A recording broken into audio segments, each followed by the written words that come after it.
Subscribe now and press the bell icon. Never miss an update.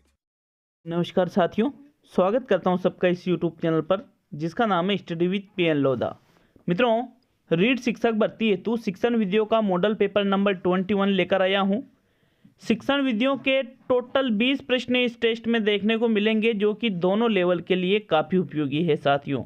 तो video को पूरा देखिएगा। प्रश्न नंबर 1 आपके आता है। देखिए, आप लेवल 1 से तैयारी कर रहे हो या लेवल 2 से तैयारी कर रहे हो, दोनों के लिए ही लेवल 2 में भी कोई सा भी सब्जेक्ट हो, बहुत ही शानदार टेस्ट है। इसके पहले मैंने एक वीडियो अपलोड किया है साथियों, साइकोलॉजी का, कुछ अलग है। RBSC और NCERT की किताबों से वीडियो बनाया है, लेकिन कुछ अलग है, वो कुछ विशेष है। आप एक बार उस वीडियो को पूरा जरूर देखिएगा। 20 क्वेश्चन है, वहाँ मैंने बताया है कि 15 क्वेश्चन हर कोई नहीं कर पाएगा। 10 में से 1 या 2 कैंडिडेट ही 15 क्वेश्चन तक टच होंगे उस वीडियो में, तो उसको जरूर देखिएगा और समझिएगा कि 2021 का पैटर्न किस प्रकार का आपका रह सकता है। तो चलिए पहला क्वेश्चन देखेंगे। स्मृति स्तर एवं बोध स्तर के शिक्षण प्रतिमान की संरचना में कौन सा सोपान उभयनिष्ठ है? अन्वेषण, सामान्यीकरण, तैयारी और प्रस्तुतिकरण। तो देखिए, स्मृति स्तर और बोध स्तर, बोध का मतलब क्या होता है? समझना। स्मृति और समझना दोनों अलग अलग चीजें, ये रटने पर है और ये समझने पर है। तो ये जो दो शिक्षण प्रतिमान हैं, इनकी संरचना में एक सोपान उभयनिष्ठ मतलब जो दोनों में पाया जाता है, वो कौन सा है साथियों? वो अन्वेषण भी है, खोज करना, सामान्यीकरण है, तैयारी करना है या प्रस्तुतिकरण है? तो साथियों राइट आंसर क्या रहेगा? प्रस्तुतिकरण। प्रस्तुतिकरण का जो ये चरण है, ये स्मृति स्तर में भी पाया जाता है और बोध स्तर में भी पाया जाता है। तो विकल्प नंबर 4 सही है प्रश्न संख्या 1 में। नेक्स्ट आते हैं प्रश्न नंबर 2 पर। BS ब्लूम ने ज्ञानात्मक पक्ष को कितने उपखंडों में विभाजित किया है? 3 खंडों में, 6 में, 7 में या 5 में? तो साथियों BS ब्लूम के द्वारा जो ज्ञानात्मक पक्ष है, देखिए उद्देश्य का वर्गीकरण किया इन्होंने, तो ज्ञानात्मक उद्देश्य, भावात्मक उद्देश्य, क्रियात्मक उद्देश्य। अब यहाँ पर जो ज्ञानात्मक है इसको भी 6 भागों में बांटा, भावात्मक को भी 6 भागों में बांटा और क्रियात्मक को भी 6 भागों में बांटा साथियों। तो यहाँ पर आपका जो 6 वाला जो विकल्प मतलब दूसरा विकल्प है वो सही रहेगा कि इन्होंने ज्ञानात्मक पक्ष को 6 उपखंडों में विभाजित किया है। चलिए आते हैं प्रश्न नंबर 3 पर। साथियों प्रश्न नंबर 3 आपके आता है। ब्लूम की पाठ योजना आधारित है उद्देश्यों पर, विषय वस्तु पर, प्रस्तुतिकरण पर और उपयुक्त सभी पर। तो मैंने अभी आपको बताया था कि ज्ञानात्मक, भावात्मक और क्रियात्मक ये जो उद्देश्यों के प्रकार है, इनका वर्गीकरण ब्लूम और उनके साथियों ने किया था। तो मतलब इनकी जो पाठ योजना है वो किस पर आधारित है? उद्देश्यों पर आधारित है साथियों। विकल्प नंबर 1 सही रहेगा प्रश्न संख्या 3 में। नेक्स्ट आते हैं प्रश्न नंबर 4 पर। ग्राफ किस प्रकार की शिक्षण सहायक सामग्री है? दृश्य सामग्री, प्रक्षेपी सामग्री, श्रव्य सामग्री और श्रव्य दृश्य सामग्री। तो साथियों जो ग्राफ होता है ये प्रक्षेपी तो होता नहीं है, श्रव्य दृश्य भी नहीं है, श्रव्य भी नहीं है, बल्कि ये ग्राफ एक दृश्य सामग्री है। कौन सी सामग्री है? दृश्य। विकल्प नंबर 1 सही रहेगा प्रश्न संख्या 4 में। मित्रों मैंने वापस याद दिला दूँ, साइकोलॉजी का जो इसके पहले 7 बजे टेस्ट आया था, उस टेस्ट को तो कंपलसरी करना है क्योंकि कुछ वो विशेष है। मैं कह रहा हूँ कि 15 क्वेश्चन, 20 क्वेश्चन है टोटल, 15 क्वेश्चन यहाँ कर दो आप, एग्जाम में आपका रिजल्ट ही अलग निकलेगा। और साथ में 15 क्वेश्चन में 10 में से 1 या 2 कैंडिडेट ही पहुँच पाएंगे ईमानदारी से, तो और 1-2 पहुँच जाए वो भी बहुत बड़ी बात है साथियों। चलिए नेक्स्ट आते हैं प्रश्न नंबर 5 पर। ये साइकोलॉजी के टेस्ट की बात कर रहा हूँ, वैसे ये शिक्षण विधियों का टेस्ट में भी अच्छे क्वेश्चन सम्मिलित किए हैं मैंने। तो मित्रों प्रश्न नंबर 5 है। भूगोल शिक्षण हेतु सर्वाधिक उपयोगी सामग्री है? कैलेंडर, मानचित्र, फ्लैश कार्ड, बैरोमीटर।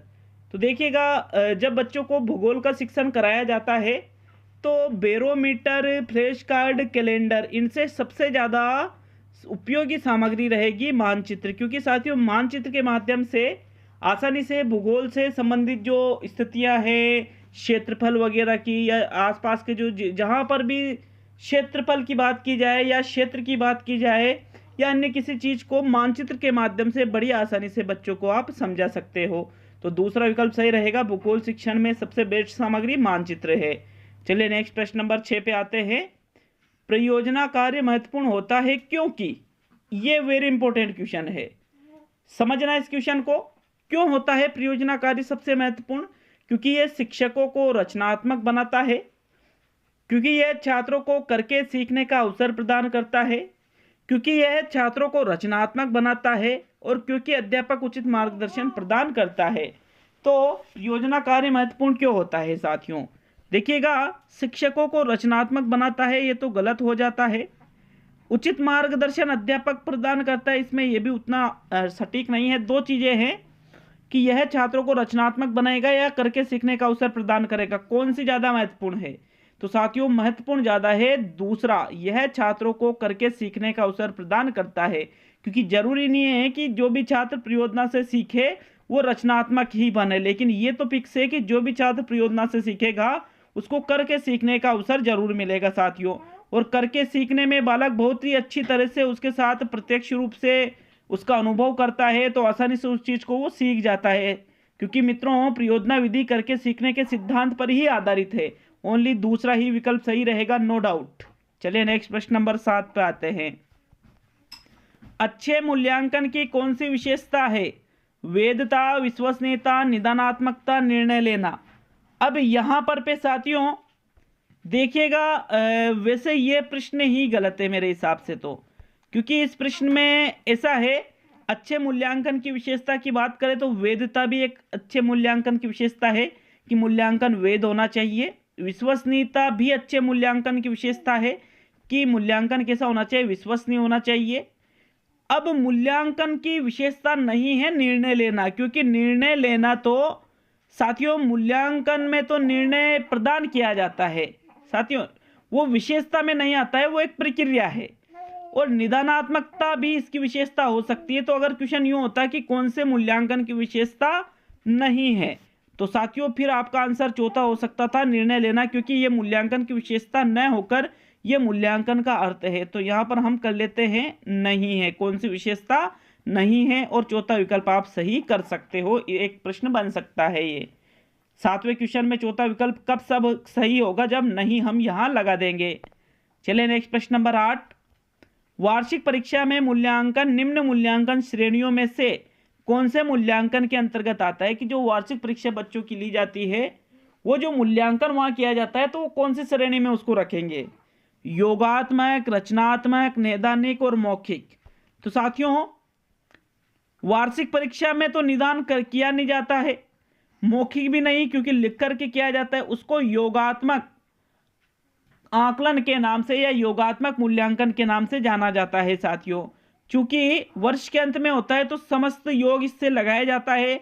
यह आपका प्रथम विकल्प सही रहेगा प्रश्न नंबर 8 में। चलिए नेक्स्ट प्रश्न नंबर 9। निम्न में से कौन सी वस्तुनिष्ठ प्रकार के परीक्षण की विशेषता है? वस्तुनिष्ठ प्रकार का जो परीक्षण होता है उसकी विशेषता कौन सी है? कि ये मितव्ययी होता है, मतलब कम खर्चीला, व्यक्तिनिष्ठ होता है, ये उच्च स्तरीय विश्वसनीयता युक्त होता है, या अल्प विषय वस्तु व्यापकता होती है। तो मित्रों देखो, मितव्ययी होना, व्यक्तिनिष्ठ होना, ये कोई विशेषता नहीं होती है, विशेषता होती है उच्च स्तरीय विश्वसनीयता, कि उस परीक्षण की जो विश्वसनीयता है वो उच्च स्तरीय है, बहुत ही अधिक विश्वसनीय ये होते हैं साथियों। अल्प विषय वस्तु व्यापकता नहीं, बल्कि व्यापक विषय वस्तु इसमें पाई जाती है। अल्प ये शब्द गलत है यहाँ पर, ओनली तीसरा ही विकल्प सही रहेगा प्रश्न नंबर 9 में। नेक्स्ट आते हैं प्रश्न नंबर 10 पर। प्रश्न नंबर 10 देखते हैं। मूल्यांकन का उद्देश्य क्या है? समस्यात्मक छात्रों की पहचान करना, शिक्षण अधिगम प्रक्रियाओं में सुधार लाना, बच्चों को श्रेणियों में बांटना और प्रतियोगिता को प्रोत्साहित करना। तो साथियों मूल्यांकन का उद्देश्य इनमें से बताना है। देखिए, श्रेणियों में बांटने के लिए मूल्यांकन नहीं किया जाता। छात्रों की समस्यात्मक छात्रों की पहचान करना है तो केस स्टडी वगैरह ऐसी विधियों का प्रयोग करते हैं। प्रतियोगिता को प्रोत्साहित करने के लिए भी नहीं, बल्कि मित्रों शिक्षण अधिगम प्रक्रियाओं में सुधार लाने हेतु मूल्यांकन किया जाता है। ये मूल्यांकन का इसका मुख्य उद्देश्य है। तो विकल्प नंबर 2 सही है प्रश्न संख्या 10 में। नेक्स्ट आते हैं प्रश्न नंबर 11 पर। साथियों 11वां क्वेश्चन है, रचनात्मक मूल्यांकन को कब किया जाता है? सत्र के अंत में, नई इकाई को पढ़ाने से पूर्व, इकाई के अंत में और शिक्षण अधिगम प्रक्रिया के दौरान। तो देखिए योगात्मक जो मूल्यांकन होता है वो तो होता है सत्र के अंत में, और जो रचनात्मक मूल्यांकन है इसको शिक्षण अधिगम प्रक्रिया के दौरान ही किया जाता है साथियों। ठीक है, चौथा विकल्प आपका सही रहेगा प्रश्न संख्या 11 में, कि जब बच्चों को पढ़ाया जाता है, कुछ सिखाया जाता है, तो उस दौरान ही रचनात्मक मूल्यांकन भी किया जाता है। नेक्स्ट प्रश्न नंबर 12, आईसीटी द्वारा शिक्षा प्रभावित होती है धार्मिक भावना से, सामाजिक स्थिति से, कंप्यूटर प्रोसेसर की स्पीड से और कंप्यूटर शिक्षण कौशल प्रोग्राम तथा कंप्यूटर से। तो साथियों आईसीटी ये देखिए जो शिक्षण तकनीकी है उससे संबंधित चीज़ें हैं ये, तो इससे शिक्षा कंप्यूटर शिक्षण कौशल प्रोग्राम और कंप्यूटर से प्रभावित होती है। विकल्प नंबर 4 सही है प्रश्न संख्या 12 में। नेक्स्ट आते हैं प्रश्न नंबर 13 पर। किसने कहा कि बालकों को कम से कम बताना चाहिए और उन्हें अधिक से अधिक स्वयं खोजने के लिए प्रेरित करना चाहिए? हर्बर्ट स्पेंसर ने, जे.एफ. हर्बर्ट ने, आर्मस्ट्रॉन्ग ने और मैडम मारिया मोंटेसरी ने। तो साथियों देखिएगा ये खोजने से मतलब विश्लेषण विधि से संबंधित कथन है हर्बर्ट स्पेंसर का। किसका कथन है ये? हर्बर्ट स्पेंसर का, कि बालकों को कम से कम बताना चाहिए और उन्हें अधिक से अधिक स्वयं खोजने के लिए प्रेरित करना चाहिए। तो साथियों विकल्प नंबर 1 सही रहेगा साथियों प्रश्न संख्या 13 में। चलिए नेक्स्ट आते हैं प्रश्न नंबर 14 पर। देखिए प्रश्न नंबर 14 है, राजस्थान में SITE कार्यक्रम की शुरुआत की गई 1975-76 में, 1970-75 में, 1980-85 में और 1985-90 में। तो साथियों राजस्थान में SITE कार्यक्रम की शुरुआत सन 1975-76 में की गई थी। कब की गई थी? 1975-76 में। विकल्प नंबर 1 सही है प्रश्न संख्या 14 में। चलिए नेक्स्ट आते हैं प्रश्न नंबर 15 पर। वह यंत्र जिसके द्वारा छोटे चित्र बड़े करके पर्दे के ऊपर प्रदर्शित किए जाते हैं कहलाते हैं? Magic lantern, flash card, lingua phone और टेलीविज़न।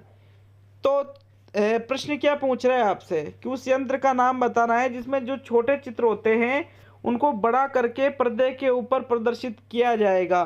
तो उसको कहा जाता है मैजिक लैंटर्न, मतलब जादुई लालटेन के नाम से इसको जानते हैं साथियों। विकल्प नंबर 1 सही रहेगा आपका प्रश्न संख्या 15 में। चलिए नेक्स्ट आते हैं प्रश्न नंबर 16 पर। मित्रों 16वां क्वेश्चन है, निम्न में से दृश्य श्रव्य सामग्री की आवश्यकता किस विधि के लिए आवश्यक नहीं है? व्याख्यान विधि के लिए आवश्यक नहीं है, समस्या समाधान विधि के लिए, योजना विधि के लिए या उक्त सभी।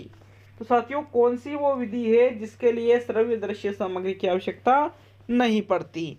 तो साथियों योजना विधि में भी आप श्रव्य दृश्य सामग्री की आवश्यकता आपके पड़ सकती है, समस्या समाधान विधि में भी पड़ सकती है, लेकिन व्याख्यान विधि में श्रव्य दृश्य सामग्री की आवश्यकता नहीं पड़ती। अतः प्रथम विकल्प सही है, क्योंकि मित्रों जो व्याख्यान विधि होती है, व्याख्यान विधि में तो अध्यापक सिर्फ विषय वस्तु के ऊपर व्याख्यान देता है, तो उसमें कोई भी सामग्री की आवश्यकता नहीं पड़ती। अगर सामग्री का प्रयोग करेंगे व्याख्यान में तो उसको कहा जाएगा व्याख्यान युक्त प्रदर्शन विधि। विकल्प नंबर 1 सही रहेगा 16वें क्वेश्चन में। चलिए नेक्स्ट प्रश्न नंबर 17 पे आते हैं। मौलिक एवं स्वतंत्र लेखन किससे संबंधित है? सृजनशीलता से, आधुनिकता से, व्यवहारिकता से, रोचकता से। तो मित्रों मौलिक और स्वतंत्र लेखन देखिएगा, मौलिक जो शब्द है इसका संबंध है सृजनशीलता से, कि बालक मौलिक मूल रूप से जो लेखन करता है, स्वतंत्र रूप से वो लेखन कर रहा है, तो ये दोनों ही चीज़ें सृजनशीलता से संबंधित है। विकल्प नंबर 1 सही है 17वें क्वेश्चन में। चलिए नेक्स्ट आते हैं प्रश्न नंबर 18 पर। पर्यावरण वह सब कुछ है जो किसी व्यक्ति को चारों ओर से घेरे हुए है, वह उस पर सीधा प्रभाव डालता है। कथन किसका है? स्किनर का, थॉर्नडाइक का, निम्बल्ट का और हॉल का। तो साथियों उपयुक्त पर्यावरण से संबंधित जो परिभाषा है कि पर्यावरण में वो सब कुछ चीज़ें आ जाती है जो व्यक्ति को चारों ओर से, मतलब जहाँ पर वो रहता है उस पर आसपास का जो वातावरण है चारों ओर से घेरे हुए हैं और उस पर सीधा प्रभाव डाले, तो इसको ही साथियों पर्यावरण कहा जाएगा। निम्बल्ट के द्वारा यह कथन कहा गया है। विकल्प नंबर 3 सही रहेगा 18वें क्वेश्चन में। नेक्स्ट आते हैं प्रश्न नंबर 19 पर। होगबेन के अनुसार गणित सभ्यता का दर्पण है। यह गणित के किस मूल्य से संबंधित है? सांस्कृतिक मूल्य, सौंदर्यात्मक मूल्य, सामाजिक मूल्य, अनुशासनात्मक मूल्य। तो साथियों होगबेन ने कहा है कि गणित सभ्यता, इसी के साथ एक और शब्द जोड़ रखा है, सभ्यता एवं संस्कृति का दर्पण है। तो साथियों सभ्यता संस्कृति एक ही चीज़ें हैं। तो ये सभ्यता, हाँ आप इनकी गहराई में जाते हो इतिहास के अंदर, तो सभ्यता संस्कृति में कई इतिहासकार हैं जो अलग अलग अपना अपना मत देंगे, वो अलग चीज़ है साथियों। तो ये गणित के मूल्य के सांस्कृतिक मूल्य से संबंधित है साथियों। कौन सा मूल्य? सांस्कृतिक। विकल्प नंबर 1 सही है प्रश्न नंबर 19 में। आज का अंतिम और 20वां क्वेश्चन। लेकिन साथियों क्या आपने हमारे चैनल को सब्सक्राइब कर रखा है? अगर नहीं कर रखा है तो ज़रूर कर लीजिएगा, क्योंकि ऐसे क्वेश्चन निःशुल्क PDF सहित आपको कहीं अन्यत्र नहीं मिल सकते साथियों। बिल्कुल निःशुल्क PDF भी, और लगातार एग्जाम तक मिलेंगे आपको ये चीज़ें। तो साथियों 20वां और अंतिम क्वेश्चन, इसके पहले मैं बता चुका हूँ आपको साइकोलॉजी का टेस्ट कंपलसरी अटेंड करना है। वो टेस्ट कुछ स्पेशल है साथियों। शैक्षणिक निदान का प्रयोजन होता है बालकों की उपलब्धि का परीक्षण करना, उपचारिक शिक्षण करना, बालकों की शारीरिक कमजोरियों का पता लगाना और उक्त सभी। तो साथियों शैक्षणिक निदान, इसका प्रयोजन मतलब इसका उद्देश्य क्या होता है? देखिएगा, निदान का मतलब क्या होता है? कमजोरियों का ज्ञान, कि बालक में क्या क्या कमजोरियां हैं, इसका ज्ञान ही निदान कहलाता है। तो लेकिन वो कमजोरियां शारीरिक हो वो गलत है। कमजोरियों का तो ज्ञान हो, लेकिन वो शारीरिक कमजोरी, तो फिर वो तो शारीरिक कमजोरी आ रही है तो फिर वो तो मरीज हो गया, वो तो चिकित्सा के क्षेत्र में चला गया साथियों। लेकिन शैक्षणिक की बात की जाए तो ये जो शारीरिक कमजोरी है ये चिकित्सा के क्षेत्र में निदान है। यहाँ पर निदान का प्रयोजन होता है उपचारिक शिक्षण करना, क्योंकि आप बालक की जो शैक्षिक कमजोरी है उसका पता लगा लोगे और उसी के अकॉर्डिंग यदि उसको दूर करोगे तो उसको कहेंगे उपचारिक शिक्षण। अतः निदान का प्रयोजन क्या होता है? उपचारिक शिक्षण। उपलब्धि परीक्षण ज्ञात करना तो उपलब्धि परीक्षण से होता है। उपलब्धि परीक्षण जो लिया जाता है उससे उपलब्धि परीक्षण ज्ञात किया, उपलब्धि के बारे में पता चल जाएगा कि बालक ने कितना ज्ञान सीखा है कक्षा विशेष में। साथियों दूसरा विकल्प सही है प्रश्न संख्या 20 में। बताइएगा कितने कर पाए साथियों, ईमानदारी से कमेंट करके जाइएगा। किसी प्रश्न पर डाउट हो, नहीं होना चाहिए, सारे प्रश्नों के उत्तर मैंने बिल्कुल सही दिए हैं, लेकिन फिर भी डाउट हो तो आप कमेंट कर सकते हो। बाकी साइकोलॉजी में तो कोई डाउट ही नहीं रहेगा, पूरे 20 क्वेश्चन हैं। हाँ डाउट तो बहुत रहेगा, लेकिन आंसर जो दूंगा वही बिल्कुल सटीक आंसर है साथियों। तो बहुत बहुत धन्यवाद। नहीं देखा है वीडियो तो ज़रूर देखिएगा उस वीडियो को। मिलते हैं साथियों अगले वीडियो में।